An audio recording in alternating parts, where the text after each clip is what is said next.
Every town or city has got its dodgy parts, but on one estate in the West Midlands, residents say that they are living in fear. It's been dubbed Britain's roughest estate.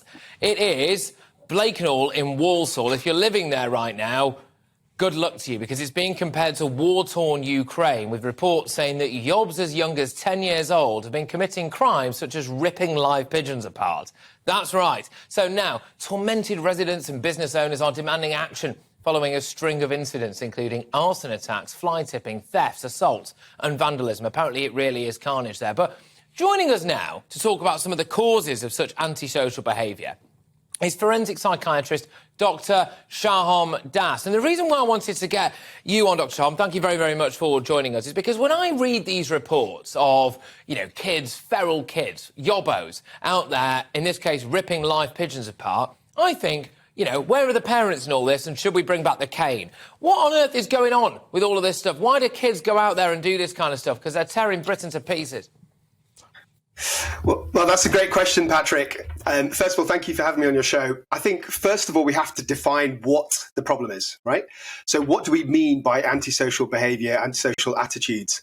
To me, that is aggression, deceitfulness, just a lack of guilt, a lack of remorse, a lack of empathy for their actions, and just this general social irresponsibility, so not caring about the community, not caring about the environment. But to answer your question, what causes it? I definitely think it's something that's learnt. It's a learnt behaviour that children have from their parents, from their peers. So if you grow up in a household where you witness violence, domestic violence, maybe you're the victim of violence yourself, you model this violence and you use it as a way to manage conflict.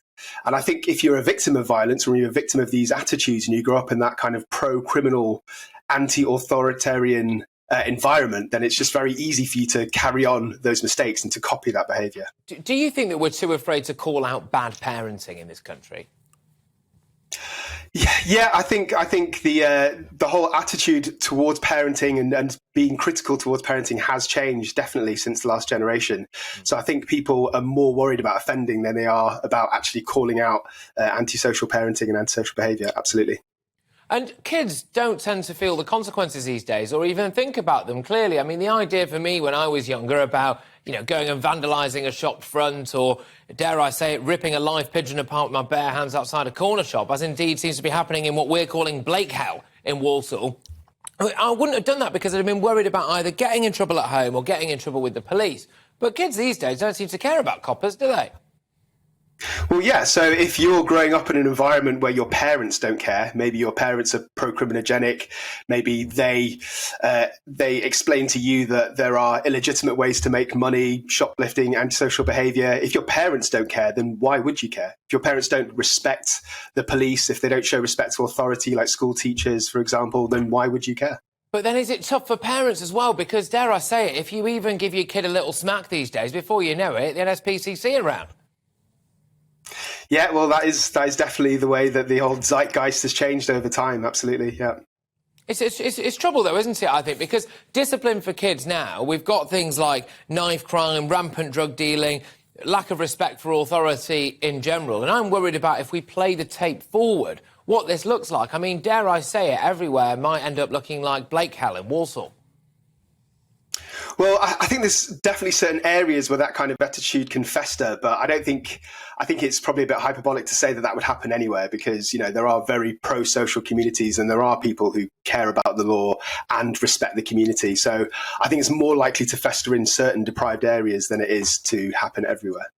Yeah, and how can we improve these things? Do we just have to, in your opinion, you're a product of your own surroundings, so if you see in an area that every shop is shut down and that signs are falling off buildings and whatever, do you see deprivation all around, that you're less likely to care about your area and more likely to want to vandalise it yourself?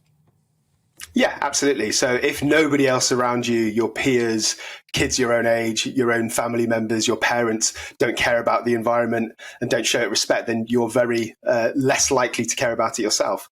But to answer your question of how you solve this, I mean, that's a really, really hard question. I think the core causes have to be addressed. Things like poverty, deprivation, drug abuse, a lack of job opportunities or education within particular communities. Those are the core things that you really need to deal with first before you can actually really tackle individual behaviour.